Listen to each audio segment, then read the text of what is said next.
Shalom, I'm Mark Regev, and I'm pleased to be with you for another episode of Israel Undiplomatic. And as per usual, I'm here with my co-host, the energetic Ruthie Blum. Hi, Mark. Before we start, I'd like to remind everybody or request of everybody to please like, subscribe, and click the notification bell. And also to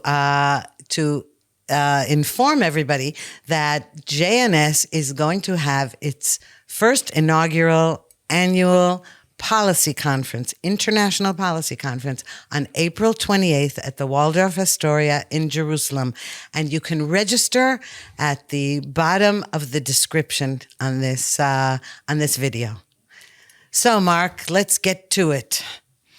I'd like to talk today about the topic that's on the mind of all Israelis and probably much of the world, and that is President Trump's ultimatum to Hamas that if all the hostages aren't returned by this Saturday at noon, all hell will break loose, he said. And he said this in more than one way. And this time, however, he basically said, he indicated that what it meant was the deal was off, the deal with Hamas is off, and that Israel can do whatever it needs to do to demolish Hamas.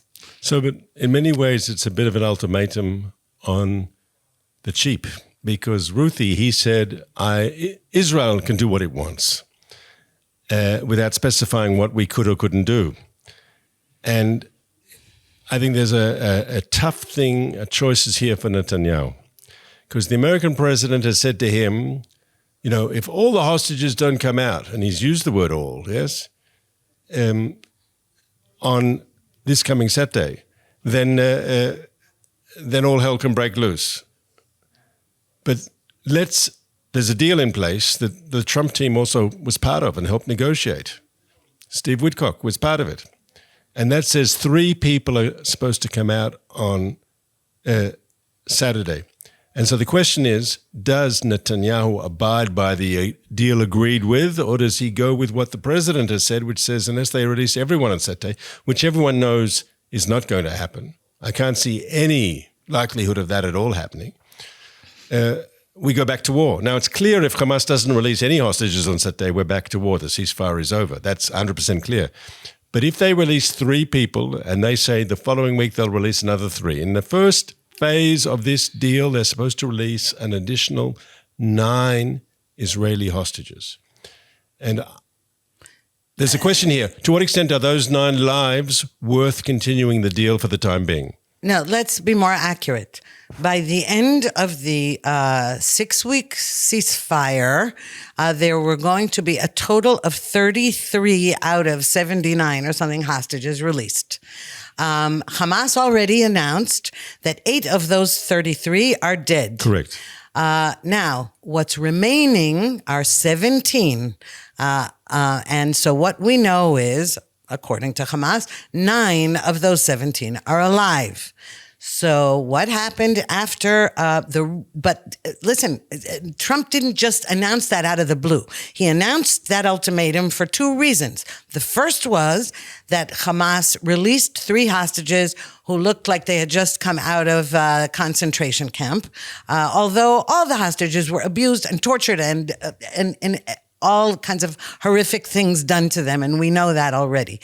But the second thing that happened was that Hamas announced that it would not release any hostages on Saturday until further notice, claiming that Israel had violated the agreement by not letting enough humanitarian aid enter Gaza. So first of all, that's a big fat lie. There are trucks going in there, which is already a bad thing. All right, all that, according to the deal, all we're doing is keeping Hamas in power by giving it humanitarian aid.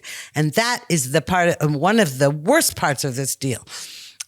So that's the first thing. Hamas first said, is the first to say, no, we're not going to release 3. So now let's say, It's true. Okay. And now Netanyahu, after Trump made that ultimatum, Netanyahu convened the security cabinet, and they sat there for a long time. He emerged and he made a statement to the public. And he said, if the hostages, if our hostages are not released by Saturday, the deal is off. Something like that. I'm just paraphrasing. But he was very non-specific about the number. But when you say if our hostages are not released, that would imply all of them. Ruthie, Netanyahu knows the value of the spoken word. And when he chose to be deliberately ambiguous, when he said we want our hostages released without saying a number and with deliberately not using the word all, he basically wants to keep his options open. One of the reasons maybe Hamas is causing all these last-minute problems and announcing that they don't want, they're not going to release the 3 hostages that they're committed to release this coming Saturday, I think maybe was the reaction to those hostages who were released last Saturday. Because it was not just President Trump. I think anyone who saw the pictures was shocked by the emaciated state of these people. They really did look like they've just come out of a year in a concentration camp, yes? They look terrible. And my assumption is that the people, the live hostages that still have to be released in this phase, which I believe is 9, that their situation is worse. Because Hamas, I think, has released the more healthy-looking ones at the beginning, and as we release more, we're going to see, unfortunately, more hostages in a terrible, terrible situation. And Hamas can probably feel the backlash that will come from this. And that's maybe why they were having second thoughts about releasing or not releasing. Their accusation, their claim that Israel is somehow not fulfilling its part of the deal is, of course, baloney. They say Israel has continued shooting at Palestinians. Of course we have, when they break the ceasefire, when they go places where they're not allowed to go under the ceasefire. And of course we've done everything we can to allow the aid in according to the agreement. Hamas here is playing games, and it's clear. But you haven't contradicted my point, and I think you agree with me, that Netanyahu faces a dilemma now. If they don't release anyone on Saturday, as they have threatened to do, then Netanyahu has no dilemma. We go straight back in, we fight, we continue our consistent action of destroying Hamas's military machine and ending their rule over Gaza and to bring back the hostages militarily. But if they release the 3 and not all, so there's a dilemma. Because on one hand, they've kept their contractual obligation as negotiated with the blessing also of the Trump administration, but they haven't released them all. And what should Netanyahu do? I'm asking you, Ruthie, what should Netanyahu do in that sort of situation? Okay, so Netanyahu is facing a Sophie's choice. You wouldn't want to be in his shoes right now. Here's the problem. He has, on the one hand, President Trump, who is watching him to see if he's going to chicken out, so to speak, and not use Israel's full force against the terrorists. He has, on the other hand, the families of the 3, if 3 are released, obviously those families will be thrilled. And then he's got, on the other side, the many, many who aren't even coming home in the first part of the deal, who are afraid that we won't go to the second phase. And they're screaming everybody out now. And so he's facing these families, those families, and here we go. How about some other terrible choices? If we send soldiers back in there, what about the families of the soldiers? All those soldiers, there'll be more dead soldiers having to take care not to bomb structures where hostages may be being held. Okay, now the one good part was that Trump did not say, if you go back in, don't kill any innocent Palestinians. He did not say that because he's not Biden or Blinken. He said, tough on them. If they want, let them get out of there, okay? And that's his plan for the day after. The question, though, is, what do you mean we send in, all the troops are getting ready, we have reservists being called up again, okay?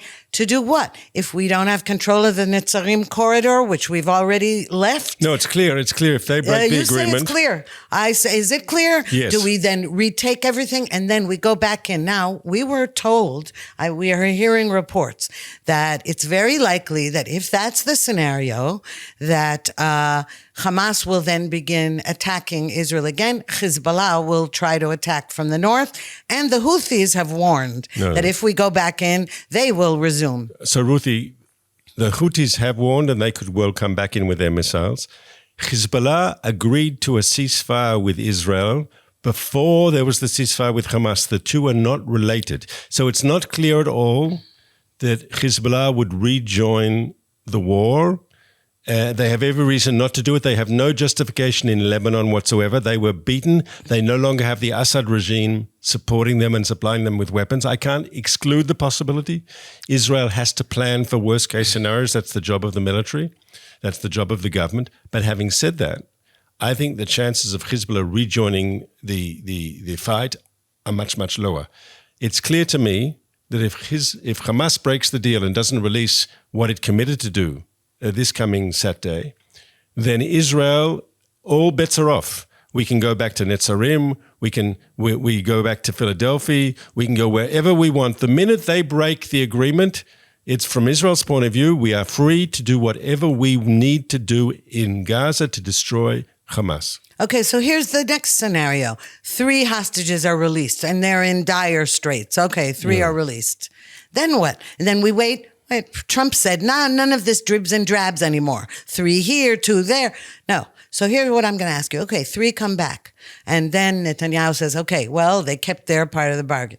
And then we inch closer to the second phase of the deal, which is suicidal for us. So we can't go into that second phase. But of course, the reason we had to agree to it in the first place was because of the families of the hostages, mainly those who are not on the list to be returned in the first phase. So let's, first of all, if we can get another 9 live Israelis out in the first phase, I think that's worth doing. I agree with you 100% that the second phase is very difficult because if Hamas basically wants us to pull out of Gaza in that second stage, and so they can declare victory and they'll continue controlling Gaza and they'll start on day 1 trying to rebuild their military machine.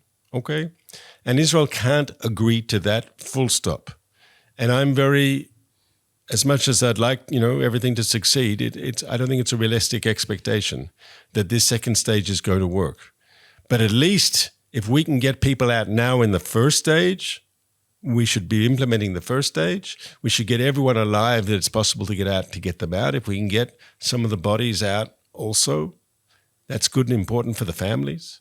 Think about the Bibas family who wants closure, and there are other families in this first stage.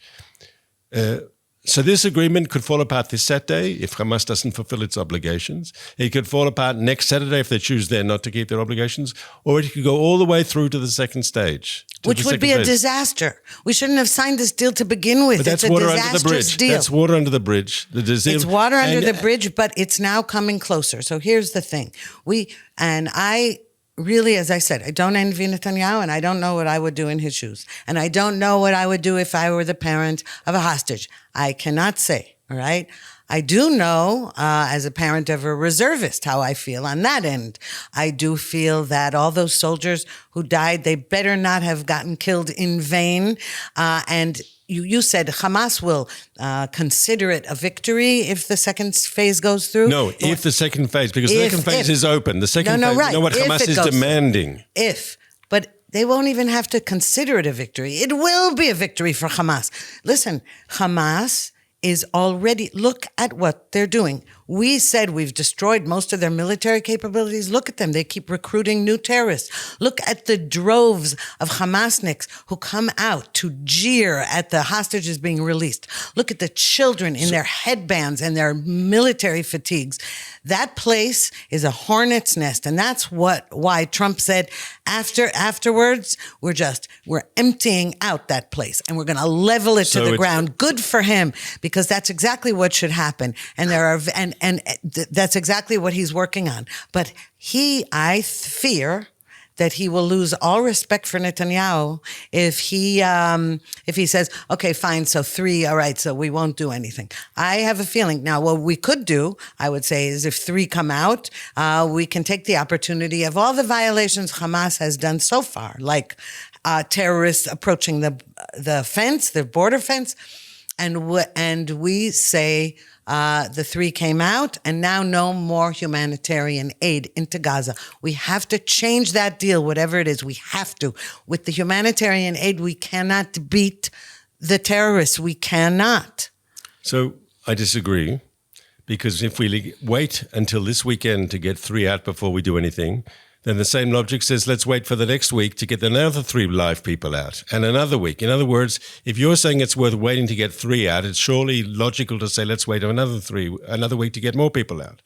And I think that is the sad reality of when you're working with a despicable organization like Hamas. And you are right when you say, I don't agree with everything you say, but you are right when you say that Hamas, unfortunately today, and we see this, they have the guns on the ground in Gaza and they have the ability to control Gaza if we are not there. And the best thing that proves this is we know from, it's been in the press, intelligence briefings, where they say that Hamas has deliberately kept units out of the fight with Israel, kept them underground, kept them in waiting for the day after. So the minute there's a vacuum, if Israel's not there, they can reassert violently, killing all their opponents, reassert political control over Gaza. And from Israel's point of view, that is the worst case scenario, because then you're just back to square one and we're just waiting for another war to happen, because Hamas in control of Gaza is just more of the same. And we can have another 7th of October and another and another. We have to end this war that Hamas is no longer in control of Gaza. Now, the truth is Trump has said over and over again, Hamas can't be landed. The Europeans have said it, other people have said it. The Arabs don't say it publicly, but privately, none of the Arab countries want Hamas to stay in control of Gaza. We have to finish the job, and we will. But look, and we were finishing the job. And then the Biden administration tied our hands with the humanitarian aid business, tied our hands with withholding weapons, etc. Okay, a new sheriff is in town, thank God. And here is our opportunity. What did we do though? The deal is ass backwards, okay? We should be saying to Hamas, if you don't return all the hostages, if you do return all the hostages, then we will let you have some food and some electricity. That's how you do it. The other way around, we are on the end of the losers with a deal like this, where Hamas sets the terms. We're supposed to be setting the terms. You want to live? You want to eat? You want to have electricity? You better do what we say. Right now, it's Hamas dictating the terms. That's how it has come. Hamas says, really? You want your son and daughter back? Maybe alive, maybe dead. We'll see. Maybe the Bibas family are alive. Maybe they're dead. You want them back? Okay, cough it up. So that's the difficulty when you're negotiating with these terrible, horrific terrorists. That's the bottom line. And I remember when this deal was signed, what was it, 3 weeks ago? Just at the time of just before the inauguration, though, with Trump's people involved very much in getting the deal signed, we knew that there'd be a price here.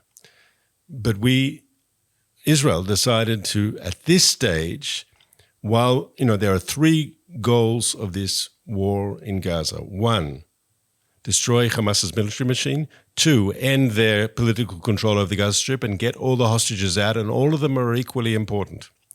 And we made a decision now, the government, and at the time you were not in favor, but you also weren't so much against. You said we have to wait and see how this plays out. That's what I recall you saying. But the whole point is now we've got this deal. I don't think Israel can unilaterally pull out of the deal. We have to wait for Hamas either to break the deal or for something else to happen. But the idea that every week, for the next 3 weeks, we're going to get 3 live hostages out, I don't think that's something that Israel should pull out of unilaterally. We can show Trump, Netanyahu can show Trump that we are tough and we know how to fight when the right time comes. And unfortunately, that time will come pretty soon anyway. Well, I don't know then what the purpose of Trump's announcement was and his ultimatum. Because so ask him, what is the purpose? No, he was saying, well, one purpose could be that he, being a real estate negotiator, he makes the harshest terms and then, maybe we'll will negotiate. He starts from the strong point, and that what Israel did not do. Now, in fairness, Israel was under the thumb of the disastrous Biden administration, and so you have to give, Netanyahu, you have to have some understanding for Netanyahu. Israel can't operate in a vacuum without American help, but that was extreme. And what Trump was saying is, okay, you go to your maximalist position, and then maybe you'll get something out of it. But so okay, I'm asking you specifically, okay? Yeah. My position, I've stated. I'm saying if they release 3 hostages, we should continue with the deal. You're saying if they release the 3 hostages, we should nevertheless go back to full-scale war? No, what I'm saying is we need to threaten them. Because first of all, why do we have to stick to the deal? Wait a minute. We don't have to, only if it's in our interest to do so. No, and why is it in our interest? Because we'll get another 3 hostages. Will we? No, but let's wait and see. No, but we'll see, because what we don't know, what we do know is there's no way Hamas, at even the end of the second phase, we know that Hamas is not going to release all the hostages. We know it. You know why? Because it's their only leverage. It's the only thing that keeps them in power. Correct. So we know that, and they know that we don't want dead people. If you can save 9 lives by having a bit of patience. Okay, but nine. No. You're saying 9 lives. What about another 60? I mean, you're talking. You realize you're still talking about what about all the other people? So what I'm saying is, whatever you do is no good, right? Whatever you do, there is a fear on somebody's part that Hamas will say, okay, fine, so we'll execute all the hostages, which, by the way, maybe they've already executed tons of them or starved them to death. We don't know exactly the condition. We know from information received from returning hostages, some information. We don't have all the information. But here's the thing. That's why this is an impossible choice and why Hamas has the upper hand. So how do you say to Hamas, you don't have the upper hand? Okay, whether let's say we don't immediately go in with troops, but we certainly can withhold the humanitarian aid. Not as part of the deal, you can't. But who said we have to stick to that stupid deal? Once again, Biden is not in power anymore. Correct. But I'd remind you, and I've said it twice, I think already, the Trump team was part of negotiating the deal, and Trump took credit for the deal, and his people were on the ground. And now listen to him. Now he's saying... he's changed his tune. Exactly. But once again, I said at the beginning of this, I said this was being tough on the cheap because it's Israel's calls. It's Israel's people that are going to get killed either way, right? Yes, but he gave us a green light to ignore that ridiculous deal. He never said so. that explicitly. He said, if all the hostages are not back by noon Saturday, it's all off. Now, what is the likelihood that we're going to see 76 people and dead bodies coming at time? It's not going to happen. Which means that Trump said, as far as he's concerned, there is no deal if not all the hostages. So what are we going to do? We're going to chicken out? We don't have to stick to that deal. We spoke before about Netanyahu maybe keeping his options open, having some ambiguity. When Trump said all the hostages, some people thought, right, that he meant all the hostages of the coming release, right? And he didn't. Afterwards, he clarified, and it was clear that he didn't mean that. Right. But I agree with you when you said before, is he just negotiating from a maximum position? Does he really expect them all to be released this coming Saturday? And once again, I want to say this. Right? I, of course, would want to see all the hostages released this coming Saturday, just as every other Israeli would. And I think any person who's got a heart in their chest, yes, get all the hostages out. But if Israel reneges on the deal and we go back to fighting and we will win and we will destroy Hamas, we don't know what will be the fate of the hostages. I don't think we can do I'm really doubtful about stage 2 of this deal, right? And that's a lot of people left in Gaza. But if we can save, right, every life you save, and it's only a temporary pause in the war, and that's why we agreed to it. And so I would urge Netanyahu to be cautious. I would urge Netanyahu to keep his options open. I would urge Netanyahu to say, if we sign this deal at the request of the incoming president, the new president, right? Now, you're saying he's changed his position. I haven't heard him say once that the current deal should be thrown out. He did. He basically said, listen, No. It's inferred. It's inferred. No. Okay, listen.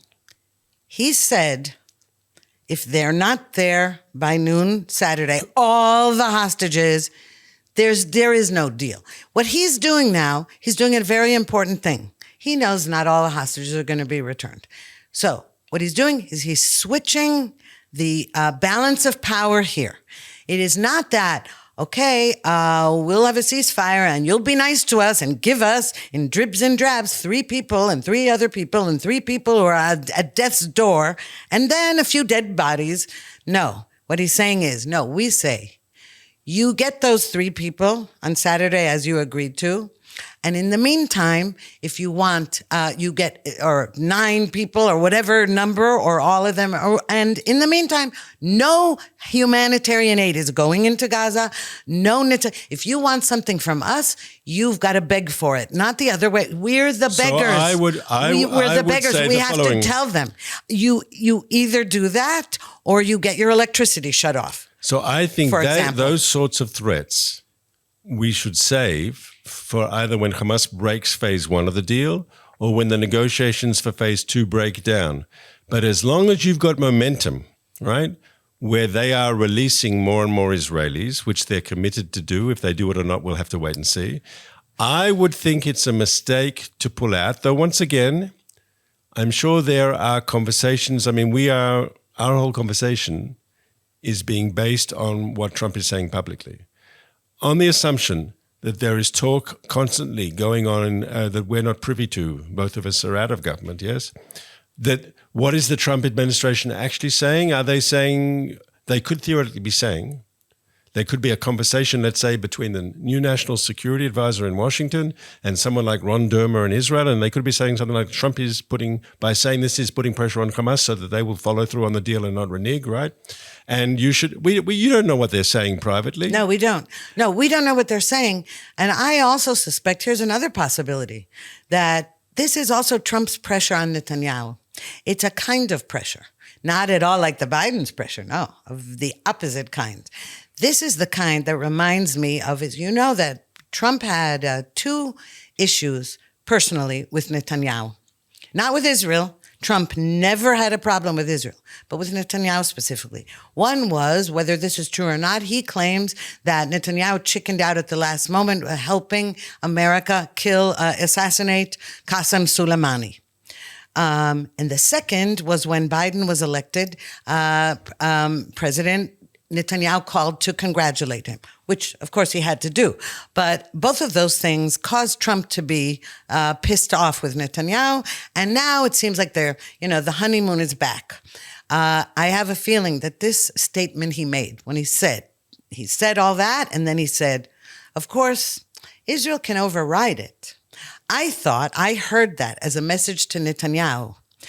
Of course, it's up to you if you want to chicken out of, taking a leadership stand here and doing what is necessary, including if you're putting some hostages at risk, because they're all at risk anyway. Correct. They're all at risk anyway. And then the question is, what we are doing, we have been begging Hamas, ceasefire, and all they're doing is regrouping. You see it, okay? And the humanitarian aid is giving them fuel and it's giving them money in order to recruit more terrorists. So I think that this was also a challenge that Trump was presenting to Netanyahu. That's also Netanyahu's dilemma, because when you've got an administration in Washington that is tough with you, you're tough back. Vis-a-vis Netanyahu Biden. But when you've got an administration that is giving you all the weapons that you want and giving you all the diplomatic support that you want and is saying to you these Hamas terrorists can't run Gaza anymore and is being unequivocal. He's agreeing with you. Yeah, I agree with you. And then it's a bear hug because they said, and I need you to do A, B, and C, right? That particular bear hug is one I like. I don't like the other. No, that is not a bear hug. I think Biden's bear hug was all that crap about we have your back, and they were stabbing us in the back. No, Trump's is not a bear hug. It's okay, put your money where your mouth is, okay? You're one of the world's great leaders, Netanyahu. You are faced with an impossible situation with these bloodthirsty terrorists. You're somebody who has said all along you don't negotiate with terrorists. Okay. Here I am. I'm the president of the United States. I have already figured out a solution for after Gaza. I'm going to empty it, level it out. I don't care about Palestinian state, all of that. And now I'm going to give you a free hand to blitz the crap out of them. But once again, you tell me if that's not a challenge. But that's just it. I said before, this is threats on the cheap because he's asking Israel to do it. It's Israel's soldiers who'll be fighting in Gaza. Not American soldiers. It's Israelis hostages that could be killed, not American hostages. And so let's be clear here. The responsibility is on Netanyahu's shoulders. It is. And he has to take these decisions. Now, if we need to go back to fight, we will go back to fight and we will win. And anyway, as I say, I'm very doubtful that the stage 2 of the deal will kick in, which means anyway, sometime in March, we're back at fighting. But if in the meantime, we can get some people out, some of the hostages out, I don't think you should minimize the importance of that, especially since that deal has already been signed. Stage 2, once again, unless Hamas suddenly decides that they've had enough, it's not going to happen. And for those reasons, I just think I'd also like, right?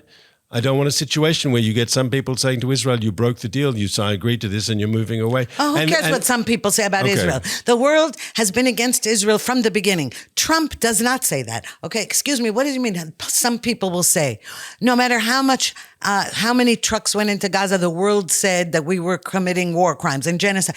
Screw the world already. Trump is giving us backing. That's number one. Number two, here's another But he's giving us words. Dilemma. He's giving us words. No, but those words are very important because he will not penalize us. He's giving us weapons too, not just words. I'm sorry, no. And let me tell you something. What happens if on Saturday 3 dead hostages are returned? No, that's against the deal. Then war's back on. The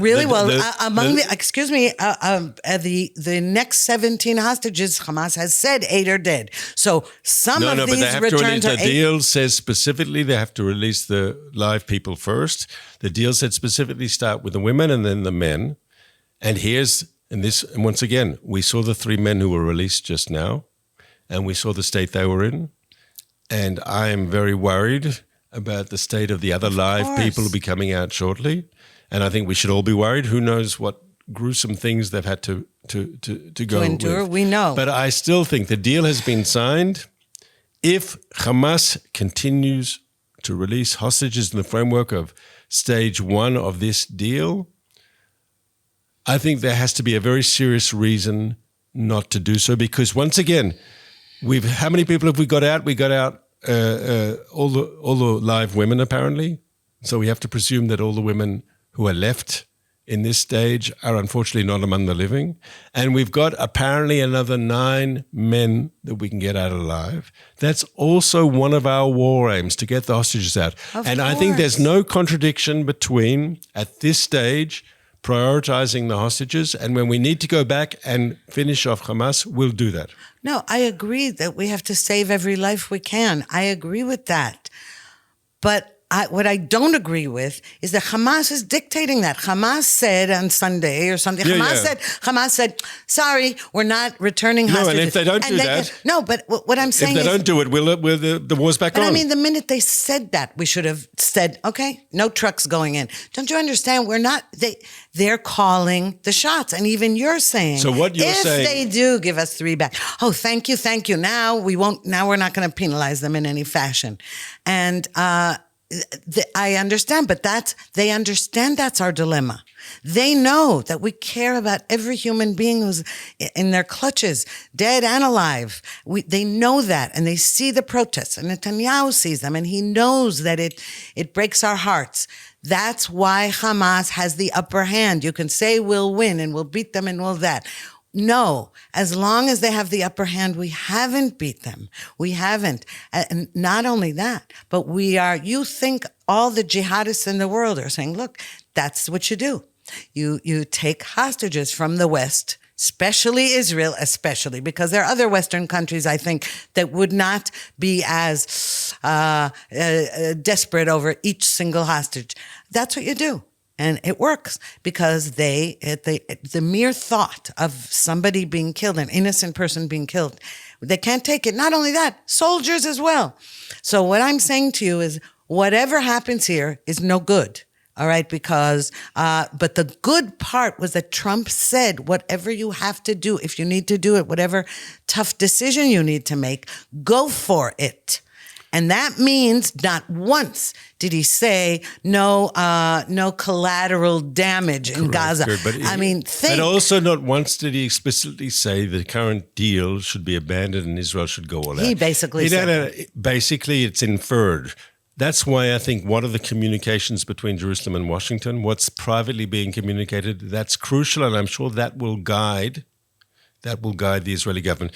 Because if we're just getting Trump's strong words to tell Hamas, unless you keep releasing hostages, there's a problem, right? And with a capital P, in other words, it's pressure. It's like he says, all hell will break out. That helped us get the deal when he's in the first place.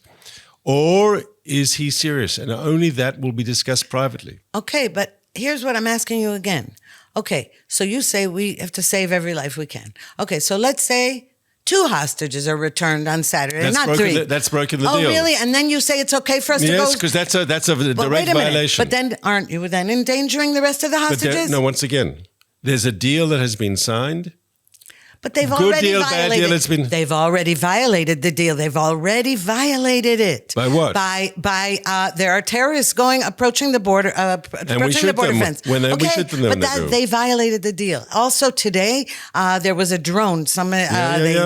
Okay. So they've already violated it. Anyway, that deal isn't worth the ink on the paper. If we get people out of Gaza, you can't say the deal is not. No, worth but as I said, there are 2, not 3. You saw the soldiers out. You saw the civilian women who got out. Without the deal, they would still be in the clutches of Hamas. Well, not if we had. Yes, that's. I'm delighted that they come home. Okay, and it cost a price. Okay, but you know something? Again, if Trump had been president a year ago, we would have been. You're dealing with the real world. You can't. So that's the real world. But what I'm saying to you is what you're saying is if 3 come home on Saturday, that's sufficient. If 2, we can go and correct, because that's a violation. As long as there are 9 people, live people. At the end of the 6 weeks. Okay, so why not 9 live people this Saturday? Why not say to them, that was not agreed to. All the live that was not agreed to. Okay, but you know and what? Trump, what agreement? Trump was one of the people who was supporting the deal. Yes, but now he said that he doesn't care about that deal. That announcement was clear. He hasn't said that explicitly. Oh, come on. He hasn't said that. I'm telling you, but am I not correct, Ruthie, when I say let's trust the people who are speaking directly to Washington in those discreet conversations on the red phones so other people can't listen in? Aren't they understanding exactly what the Americans are saying and what they want? Because I am not sure. I think Trump's tough language is to make sure that Hamas understands it has to continue releasing hostages in accordance to the deal. That's what I understand. Now, if I understand wrong. I do too. Yeah, okay. I do too understand that. But I also understood that he does not care whether we violate the deal. And I put that in quotes because that's insane. All right. What Hamas, just by Sunday announcing, no, we're not releasing hostages on Saturday, accusing us of violating the deal. So I have a theory. I told you my theory about that. I think they got such negative feedback from those on the 3 hostages who were released. I know. They were embarrassed. They wanted to change the subject. No, of course they did. But again, they're still going to have to return people who are looking like that. Or not. But you know what else? Get this. You know that Hamas announced that on Sunday. And you know what they did on Saturday when those 3 emaciated men, those poor men returned? You know where Hamas leaders were? In Iran, meeting with the Ayatollah Khamenei. And you know what he said to them?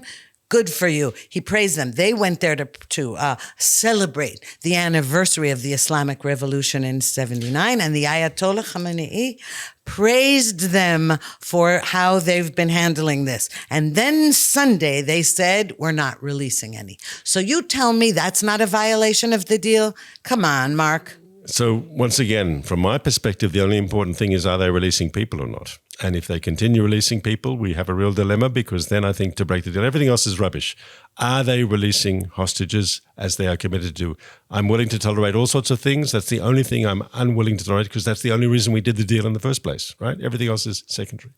I don't know. We're coming to the end of our broadcast and we've gone over time. Did you see that funny satirical skit on Israeli television this week where they had the International Committee of the Red Cross as an Uber driving service? Drivers. And I just want to make our viewers who haven't seen it, I believe it's all out there on social media, but the International Red Cross, whose role is to pick up our hostages from Hamas and take them to Israel, they've never been allowed to visit. They go to these ceremonies with Hamas as if they're, wanted. It really was a funny skit, but also a deadly criticism of the failure of the International Committee of the Red Cross to do anything with our hostages that have been for over a year now in captivity in Gaza.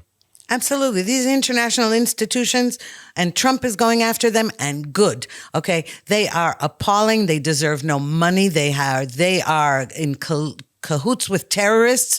UNRWA, UNIFIL, the Red Cross, they all have to be disbanded and restructured or something else. Get rid of all of those people. How dare they?